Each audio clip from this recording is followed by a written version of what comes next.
കവിയല്ല കലാകാരനല്ല ഞാൻ, കേവലം നിങ്ങളെ പോലൊരുവൻ. ഞങ്ങളുടെ ഈ കഥ നടക്കുന്നത് കേരളത്തിലല്ല, അല്ല ഇന്ത്യയിലല്ല, അല്ല വെനീസിലല്ല, അല്ല ജപ്പാനിലല്ല, അല്ല അമേരിക്കയിലും അല്ല, അല്ല പിന്നെ എവിടെയാണ്? എവിടെയാണ്? അങ്ങ് ദുബായ്.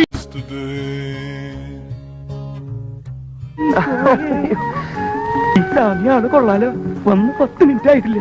അതിനു മുമ്പ് എന്താ അത്രമ ഇയാളി കാണിക്കണേ? ഇവളിത് എന്ത് ഭാവിച്ച? ഞാൻ അത്രക്കാരനൊന്നുമല്ല. ഭഗവതി, മനഃശക്തി തരാൻ മറന്നു പോവല്ലേ. നീ മനഃശക്തി ഒന്നില്ലെങ്കിലും ഞാൻ സ്വന്തമായിട്ട് ഇത്തിരി മനഃശക്തി ഉണ്ടാക്കാൻ പോവാ. യുദ്ധഭൂമിയിൽ ഒരു പുതിയ പടൻ സാർ. ചേട്ടാ, ഇവിടെ ഉള്ളവർക്ക് തന്നെ ഒരു പണിയില്ല. ഒടുക്കത്താ പിന്നെ